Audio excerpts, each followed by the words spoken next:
அனைவருக்கும் வணக்கம். வாழ்க்கையில நம்ம எல்லாருக்கும் பலவிதமான ஆசைகள், எதிர்பார்ப்புகள் இருக்கும். சில விஷயங்கள் பொதுவானதா இருக்கும். அதுல ஒண்ணு, நாளின் முடிவில் மனதில் எந்த சலனமும் இன்றி நிம்மதியான உறக்கம்.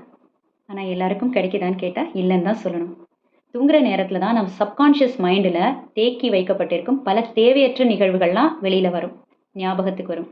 அவை தரக்கூடிய வலிகள், ரணங்கள் இதெல்லாம் நமக்கு ஞாபகத்துக்கு வந்து தூக்கத்தையே கெடுத்துரும். இந்த மனதை அமைதிப்படுத்துவதற்காக தான் நாம மெடிடேஷன் பண்ணணும் அப்படின்னு சொல்கிறோம்.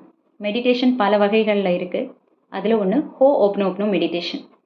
இதை பற்றி நான் ஏற்கனவே ஒரு வீடியோ போட்டிருக்கேன். ஒன்றும் இல்லைங்க, 4 phrase. I am sorry, please forgive me, thank you and I love you. இதை நீங்கள் பிரபஞ்சத்தை நோக்கியோ அல்லது நீங்கள் விரும்பக்கூடிய டிவைன் பவரை நோக்கியோ சொல்லலாம். என்னை சுற்றி நடக்கக்கூடிய பல தேவையற்ற நிகழ்வுகளுக்காகவும் அதை நடத்தக்கூடிய மனிதர்களையும் நான் ஏதோ ஒரு வகையில் அதெல்லாம் நடக்கிறதுக்கு நானும் ஒரு காரணமாக இருக்கேன், தெரிஞ்சோ தெரியாமலோ. அதனால் ஐ எம் சாரி, அதற்காக என்னை மன்னித்து விடு, ப்ளீஸ் ஃபர்கிவ் மீ.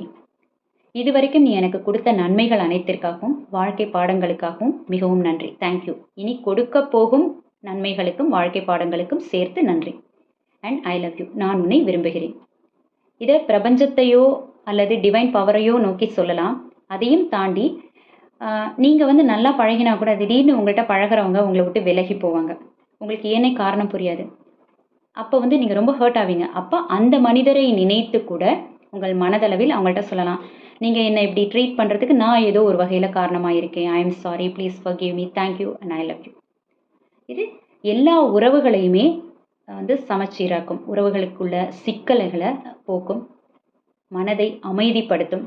இந்த சப்கான்ஷியஸ் மைண்டில் தேக்கி வைக்கப்பட்டிருக்கும் தேவையற்ற ரணங்களை எல்லாம் நிவர்த்தி செய்யும். ஆனால் இது ஒரு நாள் 2 நாள் செஞ்சால் போதாது. எப்படி ஒரு எக்ஸசைஸ் போகிறோம், ஜிம் போகிறோம் அப்படின்னா அதை ஒரு ரெகுலராக கொண்டு வருமோ, அந்த மாதிரி இதை ஒரு ரெகுலர் ப்ராக்டிஸாக கொண்டு வரும். தினமும் உங்களுக்கு எந்த நேரம் கிடைக்குதோ அந்த நேரத்தில் மனதளவில் சொல்லலாம்.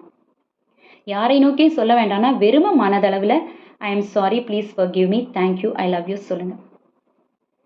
உங்களுக்குள்ள ஒரு பெரிய டிரான்ஸ்ஃபர்மேஷன் நடக்கிறத பார்ப்பீங்க. நன்றி.